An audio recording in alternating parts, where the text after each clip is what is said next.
हमारे चैनल को सब्सक्राइब करें और बेल आइकन दबाएं।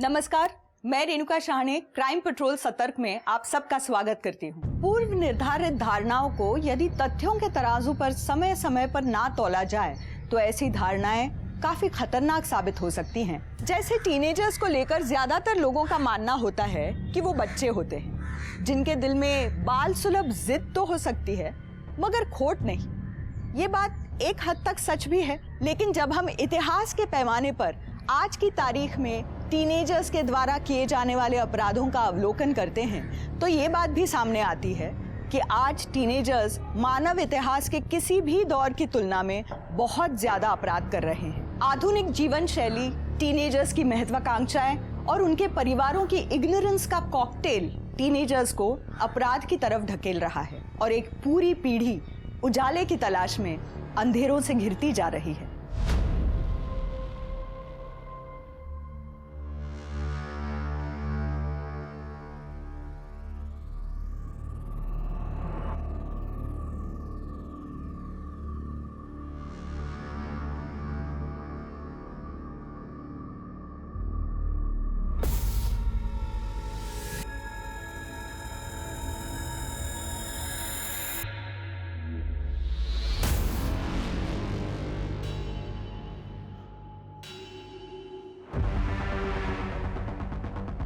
जमीन से आसमां तक उड़ने से हमें कोई नहीं रोक सकता।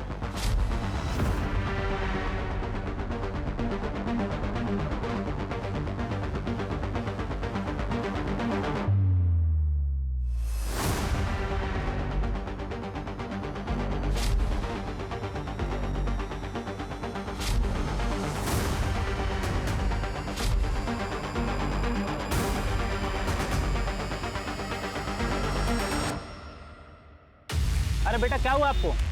आपको हॉस्पिटल लेके चलूं क्या? नहीं अंकल, वो खाया नहीं था ना इसलिए चक्कर आ गया। ठीक हो ना अभी? हाँ, थैंक यू।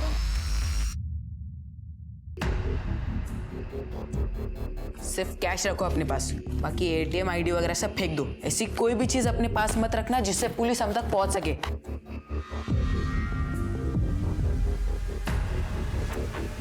अबे आज तो बहुत माल हाथ लगा है। तेरे स्कूल की फीस का जुगाड़ हो गया। सिर्फ मेरे स्कूल की फीस की नहीं, तुम्हारे खर्चे का भी जुगाड़ हो चुका है। वो बात तो है। हटा हटा हटा।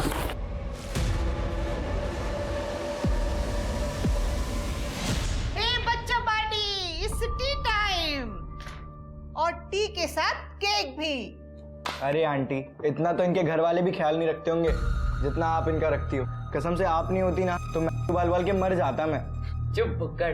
आंटी अब पूरे दिन हम लोग के लिए खाना बनाती रहती है, इतना मत परेशान हुआ कीजिए अब हम लोग के लिए। चुप चुप चुप चुप चुप। मुझे तुम लोग सब बताओ, एक मदर अपने बच्चों को खाना बना के खिलाने में कभी टायर्ड होती है क्या? नहीं ना। और तुम लोग और क्या खाओगे? हाँ, क्या क्या क्या क्या? समोसे। मैंने बनाए समोसे, अभी लेके आती हूँ। ले पकड़। हाँ। मेरा शेयर? हाँ हाँ, तुम्हारे शेयर्स तो सबसे बड़े होने चाहिए, आखिर तुम हमारे बिजनेस मॉडल की सेल्स गर्ल हो। हाँ वो तो है।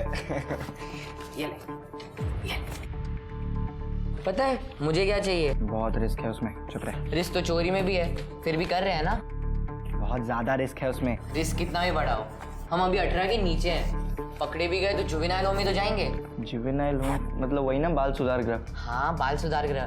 देख, अभी तुम लोग की चॉइस है, अपनी पूरी जिंदगी ऐसी छोटी मोटी चोरियां करनी है या अपनी जिंदगी शान से जीनी है।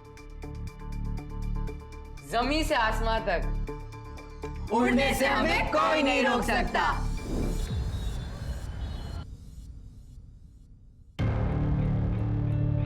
बाय।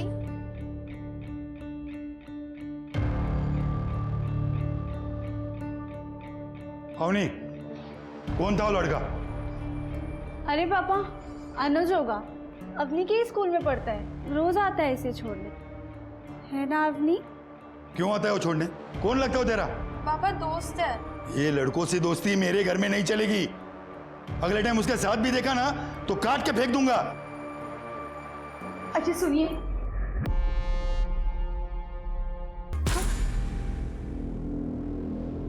मैंने कहा था ना आपसे, तन्मय भूल गया होगा पैसा जमा करना। ये देखिए फीस के पैसे। तू चुप कर, जीना हराम करके रखा हुआ तुम दोनों ने। सुधर जाओ।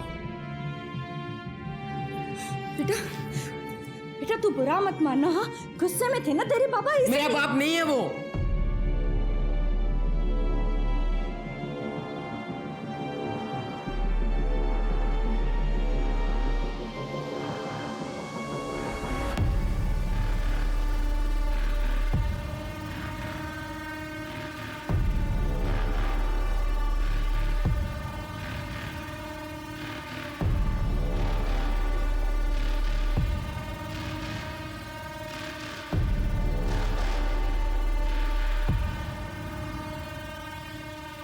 जितने भी टीवी शोज है, फिल्म है, सब में यही दिखाते हैं कि अगर मोबाइल ना हो तो पुलिस किसी को पकड़ पाएगी। और हम इसी मोबाइल के हेल्प से ऐसा प्लान बनाएंगे कि पुलिस हमें जेल क्या, बालसुधा गृह भी नहीं भेज पाएगी। वो सब तो ठीक है, पर प्लान क्या है? प्लान का स्टेप 1, हमारे दोस्ती के बारे में सिर्फ उतना ही पता होना चाहिए जितना हम उन्हें बताना चाहें। इसलिए आज से एक दूसरे को सिर्फ 1-2 रेगुलर कॉल्स ही करने हैं, बाकी इंटरनेट कॉल्स करने हैं, क्योंकि उसे ट्रैक कर पाना मुश्किल होता है। तो इंटरनेट कॉल्स ही कर लेते हैं ना, नॉर्मल कॉल्स की जरूरत क्या है? नहीं, अगर रेगुलर कॉल्स करना एकदम ही बंद कर दिया तो पुलिस को शक हो सकता है। तो प्लान ये है,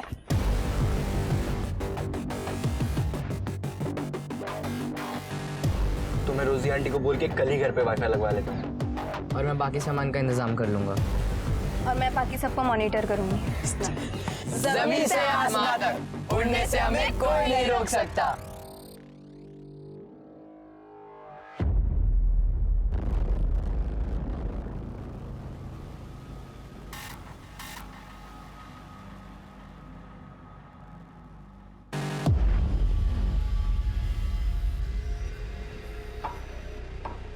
मम्मी, मम्मी कोई है बाहर?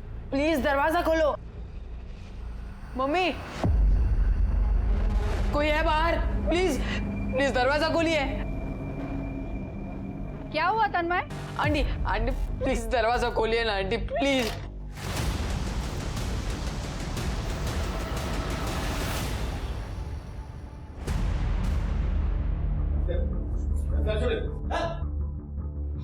सर, घर में तो सब एज इट इज है और कोई सामान वामान भी बिखरा नहीं है। मुझे लगता है कि सुमन अपनी मर्जी से ही भाग गई है। सर मम्मी अपनी मर्जी से कहाँ जाएगी, और अगर गई भी होती तो मुझे बता कर जाती। पड़ोसियों से पूछताछ करो, हो सकता है किसी ने कुछ देखा हो। ठीक है सर। तन्मय, सब कुछ डिटेल में बताओ। सर परसों रात 9 बजे तक मैंने खाना खा लिया था और फिर मैं अपने कमरे में चला गया सोने के लिए। फिर मैं सीधा कल दोपहर 1 बजे उठा। मम्मी मम्मी मम्मी कहाँ चली गई?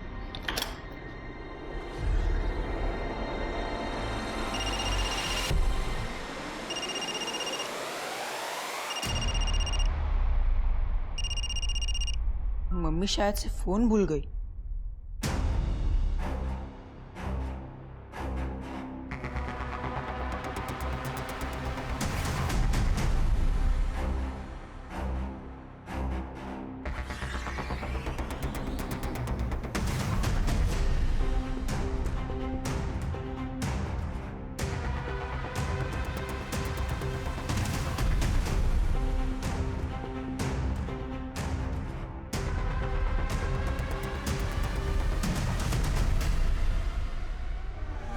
परसों रात 9 बजे से कल दोपहर 1 बजे तक, और कल शाम 5 बजे से आज सुबह 7 बजे तक 30 घंटे सोए हो तुम हमेशा इतनी ज्यादा नींद लेते हो क्या? नहीं सर, मैं तो 6-7 घंटे में उठ जाता हूँ, पर पता नहीं कल इतनी नींद कहाँ से आई। परसों रात को खाने में क्या खाया? सर जो मम्मी ने बनाया था वही। तृप्ति, किचन में जो खाने हैं सबके सैंपल्स लैब में टेस्टिंग के लिए भेज दो। Yes sir. सर, इनका कहना है कि इन्होंने परसों रात के 10 बजे के आसपास घर में किसी को आते हुए देखा था। बताइए। नहीं सर, किसी को नहीं देखा था। आजाद को देखा था, तन्मय के पापा को।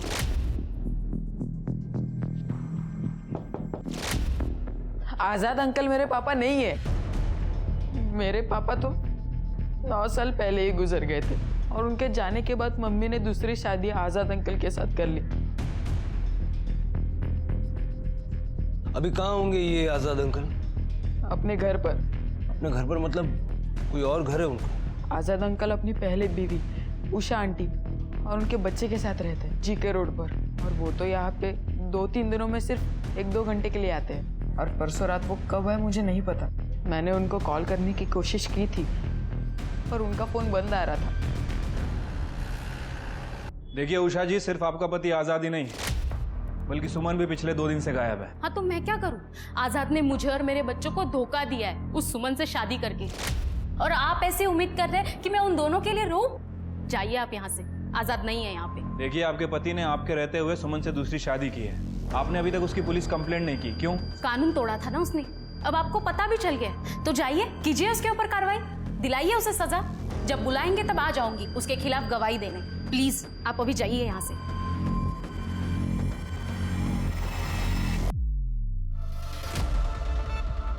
तेरे मामा मामी कब निकल रहे? 3 दिन बाद। ठीक है सर, किचन के रखे खाने में तो कुछ भी नहीं मिला, लेकिन फ्रिज में रखी मिठाई में हेवी डोज मिली है नींद की दवाई का। और सर, पड़ोसियों का भी कहना है कि फैमिली में काफी लड़ाई झगड़े होते थे। आजाद का अपनी बीवी सुमन के साथ बिल्कुल नहीं पटता था। आजाद काफी हॉट हेडेड था। सर, सिर्फ सुमन ही नहीं, आजाद की अपनी दूसरी बीवी उषा के साथ भी बिल्कुल नहीं बनती थी। उषा ने आजाद के बारे में बात करने से भी मना कर दिया। और सर, मैंने उसके कॉल रिकॉर्ड्स चेक किए हैं। उसका फोन रात के 3 बजे तक सुमन के घर पर ही एक्टिव था और उसके बाद उसका फोन तकरीबन 5 बजे के आसपास हाईवे पे बंद हो गया। वैसे मैंने हाईवे पुलिस को अलर्ट कर दिया है, वो लोग उसकी कार को ट्रेस करने की कोशिश कर रहे हैं। तन्मय को थाने बुलाओ और जिस पॉइंट पे आजाद का फोन स्विच ऑफ हुआ था वहां जाके चेक करो। ठीक है सर।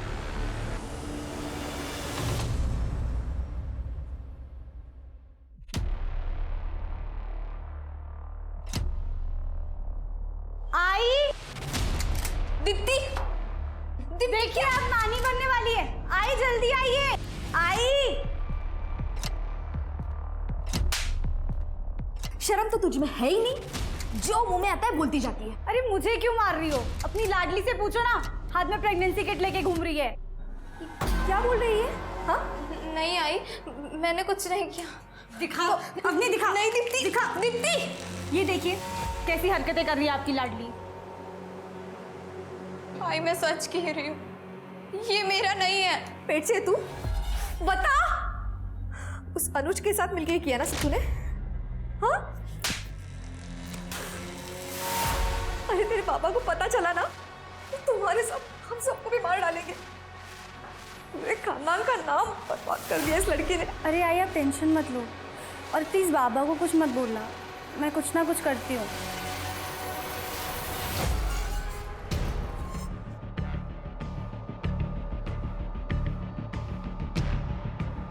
इन दोनों को कभी इस एरिया में देखा है?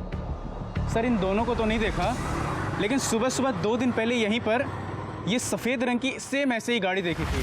कहाँ देखी थी? सर, इस रास्ते से जा रही थी। गाड़ी का नंबर देखा तुमने? नहीं सर, नंबर तो ध्यान नहीं दिया। ठीक है, थैंक यू। तृप्ति, कुछ बताया उन लोगों ने?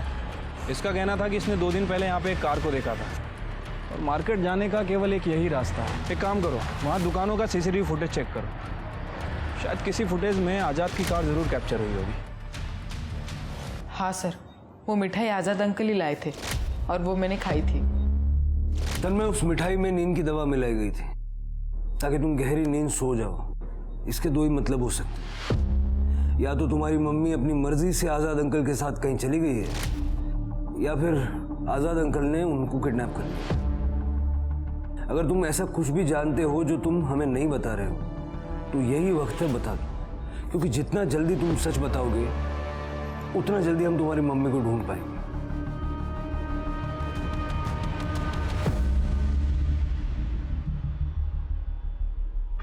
ये किसने किया? आजाद अंकल मुझे बहुत मारते थे सर, कहीं इसीलिए आजाद अंकल ने मेरी मम्मी के साथ कुछ कर तो नहीं दिया ना? तन्मय, तुम घर जाओ, जैसे कुछ पता चलेगा हम तुम्हें बताएंगे। और चिंता मत करना, तुम्हारी मम्मी को हम ढूंढ निकालेंगे। जाओ। संभाल के जाना।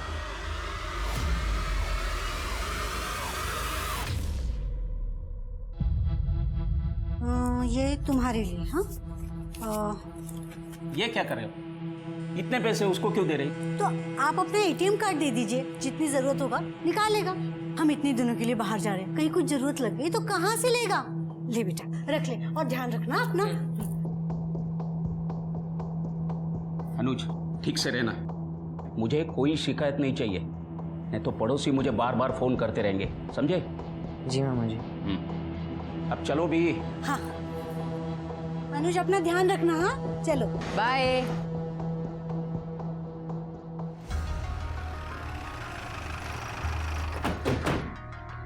रोजी आंटी ने तुम लोग को निकलते तो नहीं देखा रूम से? नहीं नहीं, ये वक्त उनके सोने का है और उनके हिसाब से हम लोग अभी मेरे रूम में। हमारे फ़ोन भी वही पड़े हैं। अवनी तू रूम पर पहुंचेगी तो मेरा और ऋषि का फ़ोन मिलेगा तुम्हें, मगर रोजी आंटी का जगने से पहले तुम्हें वहाँ पे पहुंचना पड़ेगा। ओके। अनुज तुम अपना सेलफोन ऑफ मत होने देना, सब अपनी अपनी घड़ियां मिला लो। अब एग्जैक्ट 1 बज रहे, 1 सेकंड भी ऊपर नीचे नहीं होना चाहिए। परफेक्ट 2 बजे तू मेरे फोन पर कॉल करेगा अवनी को। और अवनी फोन उठाकर एटलीस्ट 20 सेकंड तक मुझसे बात करना। हेलो अवनी, हाँ इधर सब ठीक है, तुम लोग उधर पहुंच गए? हाँ तुम्हारे फ़ोन आने के 1 घंटे बाद यानी कि 3 बजे मैं ऋषि के फ़ोन से तुम्हें वापस फ़ोन करूँगी रोजी आंटी के घर आने के लिए। हेलो मैं बस निकल रहा हूँ और मैं एग्जैक्ट 3:30 बजे यहाँ से निकलकर 4 बजे तक रोजी आंटी के घर पहुँच जाऊँगा। तब तक रोजी आंटी उठ भी चुकी होंगी और वो मुझे रूम में आते हुए देख भी लेंगी। रोजी आंटी आपके हाथ की चाय पीने की तलब लगी है। तू रूम में जा, मैं लेके आती हूँ। ठीक है।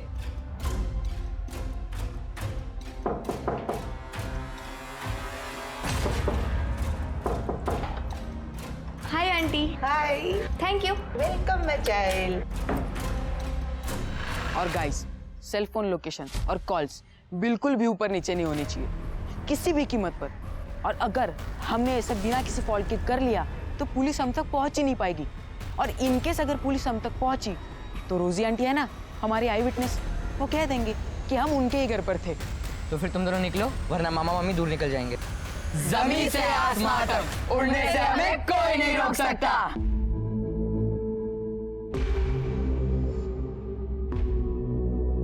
ये वो रहे मामा मम्मी की गाड़ी, पर गाड़ी अब मत रुकना, भटवाड़ी आने तो फिर रोकते।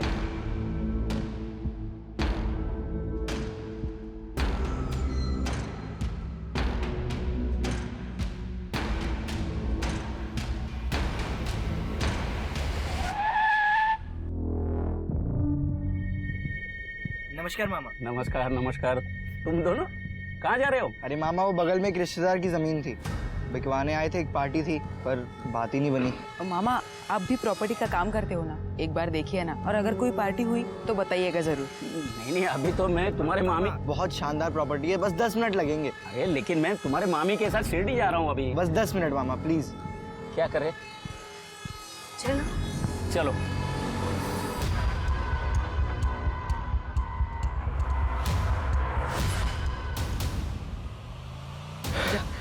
और नमक और सामान लेके आ सकते।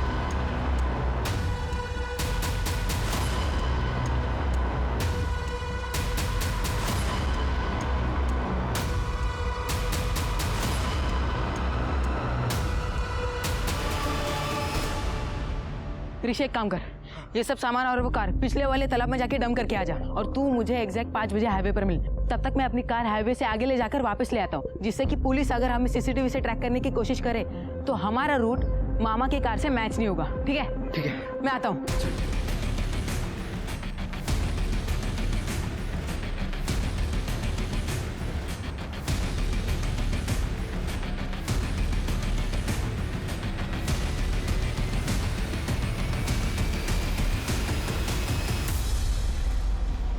एक प्रॉब्लम हो गई, मामा की कार नहीं डंप हो पाई। मैं गया था, वहाँ पे कुछ लेबर्स आ गए, अगर मैं तब जाता तो वो पहचान लेते यार। यार ये तो इशू हो गया यार। तो क्या करना है, चलना है वापस? अब 5 बज रहे, अगर इस वक्त कार को डंप करने के चक्कर में पड़ गए ना तो फिर तेरे रूम पर टाइम से नहीं पहुंच पाएंगे, और ये रिस्क हम नहीं ले सकते।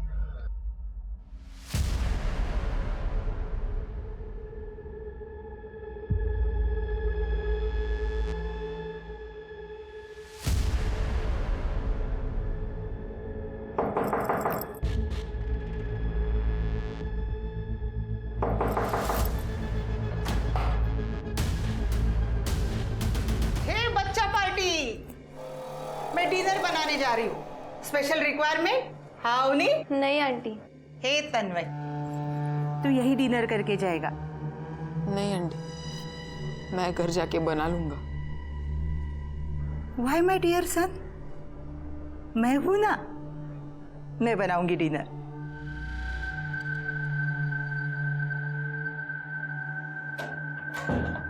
सब कॉल वॉल तो हमने कर लिया, पर तुम लोग गाड़ी नहीं डंप कर पाए। प्रॉब्लम में फंस गए। प्रॉब्लम में तब फंसेंगे जब हम पुलिस से भागने की कोशिश करेंगे, और हम भागेंगे ही नहीं बल्कि पुलिस को भगाएंगे।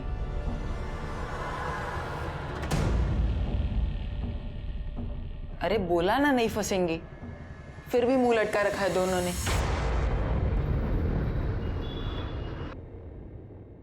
जी वो मुझे पता करना था कि यहाँ पे। अरे मैडम क्या पता करना है, जल्दी बोलो ना, सारा दिन थोड़ी ना मेरे पास और भी काम होते हैं मुझे। जी वो यहाँ पर अबॉर्शन होता है क्या? सर रात होने की वजह से फुटेज साफ नहीं है, लेकिन इसमें आज़ाद की कार कैप्चर जरूर हुई है। ये देखिए। शिल्के, मार्केट से जाते हुए गाड़ी में 2 लोग हैं, एक आदमी और एक औरत, लेकिन वापसी में पैसेंजर सीट खाली है। मतलब आजाद सुमन को डंप करने वहां गया। सर तन्मय आया है। सर मेरे मम्मी का कुछ पता चला? 5 दिन हुए उन्हें गए हुए। तन्मय, तुम्हारी मम्मी को ही ढूंढ रहे हैं हम।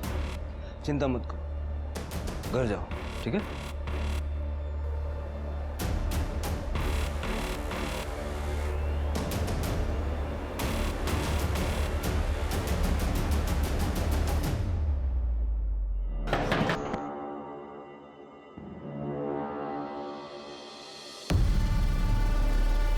आप बैठिए, मैं खाना लगाती हूँ। ठीक है।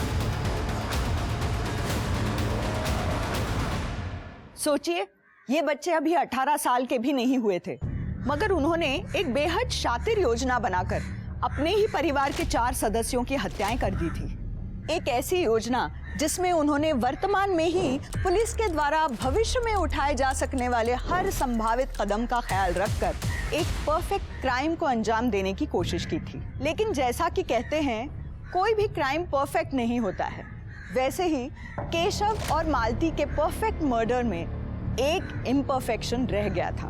वो थी केशव की कार, जिसे तन्मय और ऋषि ठिकाने नहीं लगा पाए थे। और आखिर में ये कार और कार में पड़े केशव के दस्तावेज ही पुलिस के लिए केशव और मालती की डेड बॉडी तक पहुंचने का जरिया बने। मामी। सर, केशव और मालती की पीएम रिपोर्ट के हिसाब से दोनों की मौत 11 तारीख को हुई है, यानी कि 7 दिन पहले, जिस दिन वो अपने घर से निकले थे। लेकिन एक बात समझ में नहीं आई शिरके, अगर केशव को मारने की प्लानिंग इतनी तगड़ी की थी तो उसकी गाड़ी वहां क्यों छोड़ दी? क्योंकि अगर वो गाड़ी वहां नहीं होती तो कभी किसी को पता ही नहीं चलता कि वहां लाशें दफनाई हैं।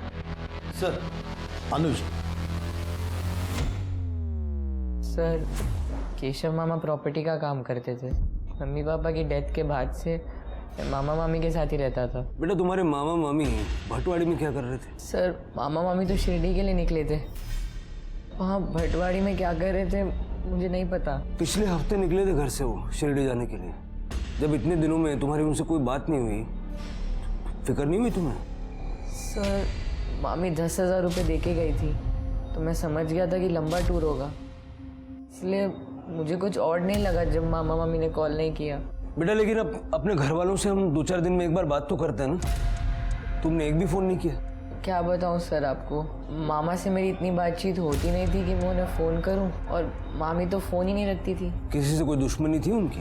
जहाँ तक मुझे पता है सर, मामा मामी की किसी से दुश्मनी नहीं थी। चल,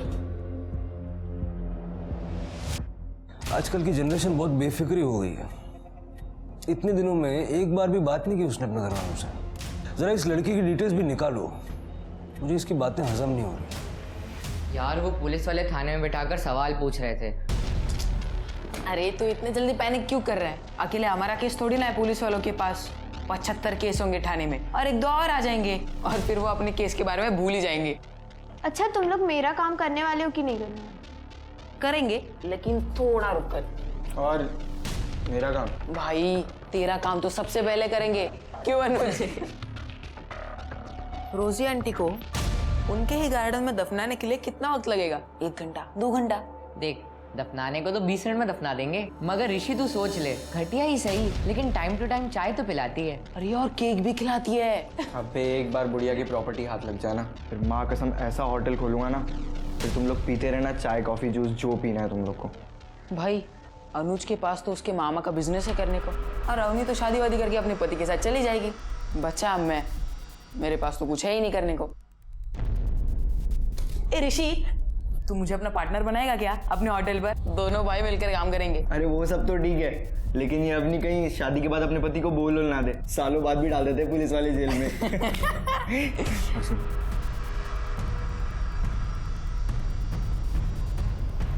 अभी जल्दी बैठो। जमीन से आसमान तक उड़ना है ना, या फिर ख्याल ही छोड़ दिया है?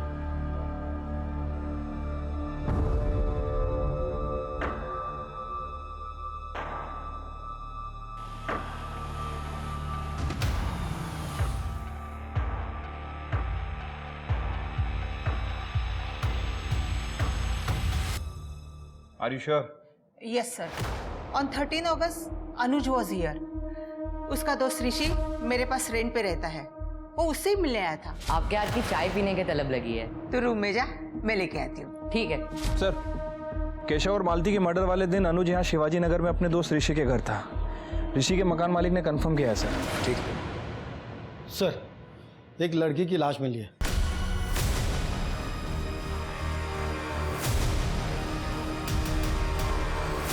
सर, ये पर्स मिला है, और ये सर पर्स के अंदर ये आईडी भी है। अभी तक इसकी बॉडी भी स्टिफ नहीं हुई है, ज्यादा टाइम नहीं हुआ है इसकी डेथ को।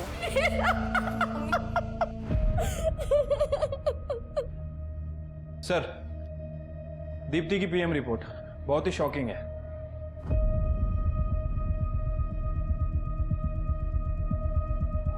मिस्टर विश्वास, आप चाहे कुछ भी कहें, लेकिन हमारे पास दीप्ति की पोस्टमार्टम रिपोर्ट आई है, और उसमें ये लिखा हुआ है कि 10 दिन पहले दीप्ति ने अबॉर्शन करवाया था। आप बता सकते हैं कि उसके होने वाले बच्चे का पिता कौन होगा? अवनी, तुम जानती हो इस बारे में? मैं दीप्ति के प्रेगनेंसी के बारे में तो कुछ नहीं जानती, मगर उसके कॉलेज में एक लड़का था, रजत, वो शायद उसका बॉयफ्रेंड था।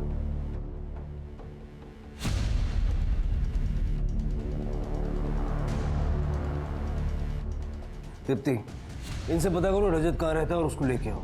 शिरके, उस महान डॉक्टर का पता करो जिसने ये अबॉर्शन करवाया। मैंने नहीं मारा दीप्ति को, मारना भी होता तो तुम लोग से छुपाती क्यों मैं, और इस तरह क्यों मारती ताकि पुलिस को उसकी लाश 2 घंटे में मिल जाए। तुमने नहीं मारा तो किसने मारा उसे? हाँ, किसने मारा? मैंने मारा दीप्ति को। क्यों?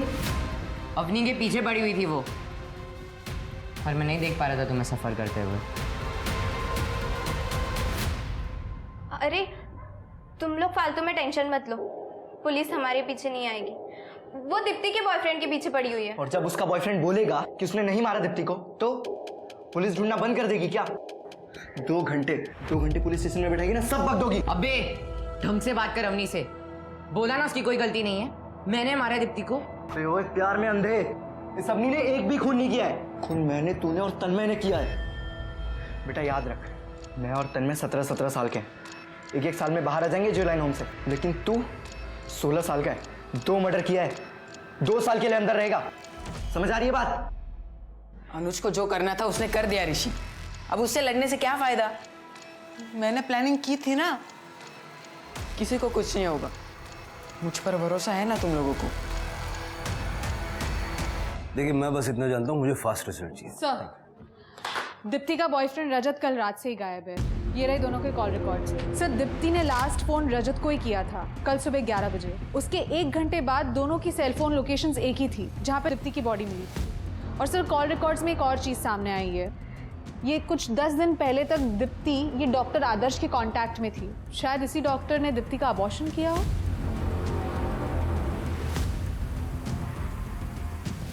इन्हें तो जानते ही है ना।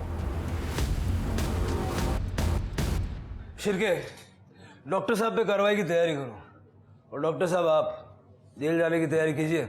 नाबालिग लड़कियों के अबॉर्शन के जुर्म में अपना क्लिनिक, प्रैक्टिस ये सब भूल जाइए आप। अरे सर, मुझे कैसे पता चलेगा कि ये बालिग है या नाबालिग है सर? ये लड़की इस लड़के को लेकर आई थी मेरे क्लिनिक पर सर, और सर्टिफिकेट के साथ आई थी सर। दीप्ति, तुम बालिग हो ना? सर, ये कैसा सवाल है? ये है ना दीप्ति के सर्टिफिकेट। और सर, ये मैरिज सर्टिफिकेट। सर, सर्टिफिकेट तो मेरे क्लिनिक पर है। अब मेरे पास फोटो है सर, ये आप देख लीजिए सर। मैंने कुछ नहीं किया सर, जो भी कुछ किया इन दोनों ने मिलकर फ्रॉड किया सर। शिरके, अगर रजत फर्जी सर्टिफिकेट बनवा सकता है तो दीप्ति से छुटकारा पाने के लिए कुछ भी कर सकता है। जल्द से जल्द इस रजत को ढूंढो। ठीक है सर।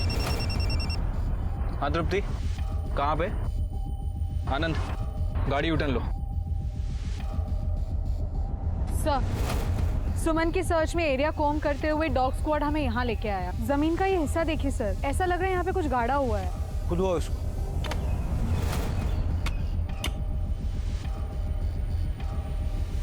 एक मिनट रुक जाओ।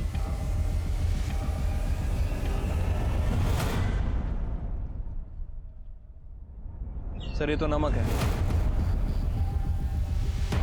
जरा और खोदो।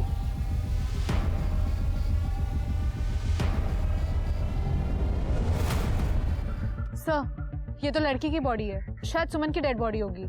और खोदो। ये तो आजाद है। अभी तक तो हम इसे कल्पित मान के चल रहे थे, लेकिन अभी खुद विक्टिम है। सिर्फ ये नहीं शिरके, सेम इसी तरह से अनुज के मामा मामी केशव और मालती को एक गड्ढे में नमक डाल के एक साथ ही दफनाया। तन्मय, अनुज, ऋषि और अवनी ने अपने द्वारा की गई हत्याओं को छुपाने के लिए अपनी सारी शातिर बुद्धि लगा दी थी, मगर अब नमक ही इन 2 मामलों के बीच का पुल बन गया था। और जब पुलिस ने अनुज के मामा मामी यानी केशव, मालती और तन्मय की मां सुमन और आजाद के मामले को एक दूसरे से जोड़कर अपनी जांच की, तो कुछ सिरे ऐसे थे जो अपने आप ही पुलिस की पकड़ में आ गए। तुम तीनों दोस्त हो और तुम तीनों के घर में ट्रेजेडी हुई है, वो भी 1 महीने के अंदर। किसी के भी मन में ये बात आएगी कि तीनों हादसों के बीच कोई ना कोई कनेक्शन है। पर सर, क्या कनेक्शन है? तुम बताओ, क्या कनेक्शन है? ऐसा कुछ है जो तुमने नहीं बताया?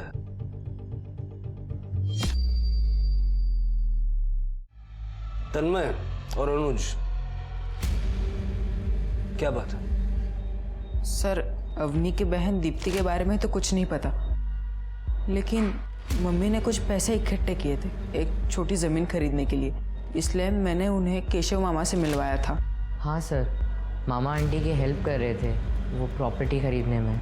लेकिन सर, मेरी बहन दीप्ति ना तो कभी तन्मय की मम्मी से और ना ही कभी अनुज के मामा मामी से मिली है, तो फिर उसका मर्डर किसने किया और क्यों किया?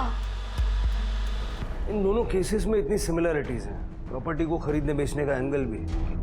एक काम करो शिरके, ये प्रॉपर्टी वाला एंगल क्या है जरा चेक करो। और रजत की कोई खबर नहीं है, वो कहाँ है? सर, हम उसे ढूंढ रहे हैं, जल्दी हमारी गिरफ्त में होगा। तृप्ति, दीप्ति की फैमिली को इन्वेस्टिगेट करो। एक पॉसिबिलिटी ये भी है कि उनको दीप्ति के इस चक्कर के बारे में पता चल गया होगा और उन्होंने ही दीप्ति को मार दिया। ठीक है सर।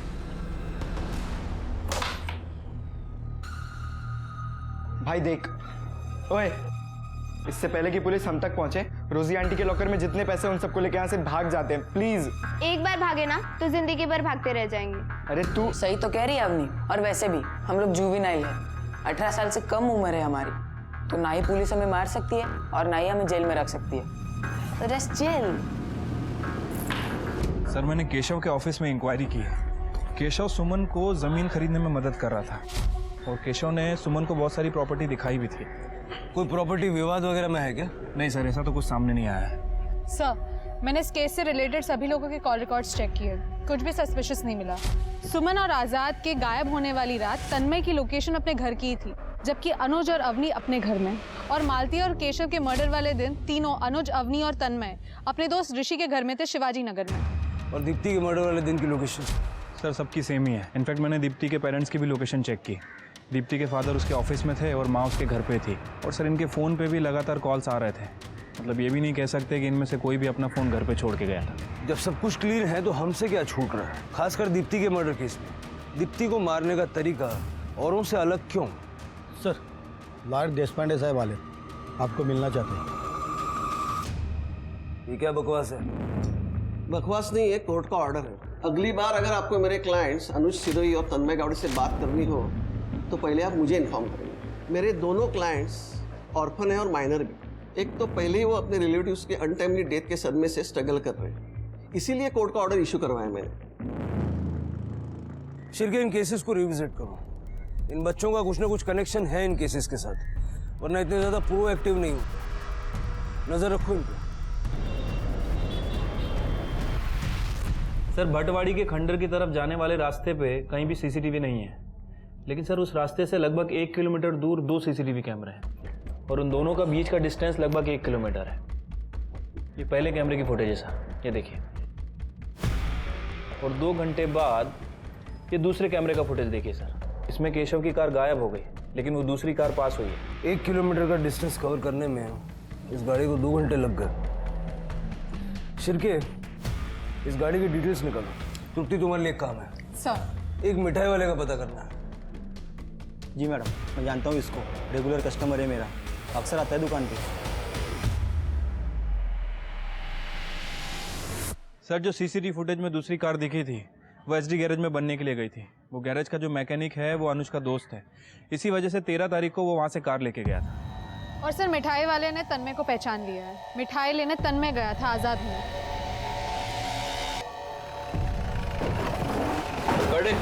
पीछे से देखो।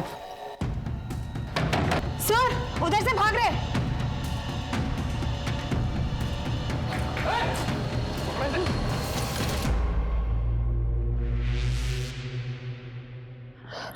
आप ठीक तो है ना? मैं इन बच्चों को बहुत प्यार करती थी, फिर मुझे क्यों मारना चाहते थे? वो आपके पैसे लूट के आपको मारने वाले थे। क्या? पैसे के लिए? क्या सोचते हो तुम लोग? ये टीवी और फिल्मों में जो आता है वो देख के तुमने इतनी बड़ी प्लानिंग कर ली? क्या सोचा कभी पुलिस तुम्हें पकड़ नहीं पाएगी? इस देश के कानून के हिसाब से तुम लोग जुएनाइल हो। ये अफसोस की बात है, क्योंकि तुम्हें फांसी की सजा नहीं हो सकती, जबकि होनी चाहिए उससे भी बड़ी। अवनी, क्या मिला दीप्ति को मारकर? जीना हराम कर दिया था उसने मेरा। दिन रात बस चिक चिक चिक चिक करती रहती थी, और आई बाबा भी बस उसी की बातें सुनते थे, इसलिए मार डाला। तो उसको मारने का तरीका अलग क्यों? हमें गुमराह करने के लिए?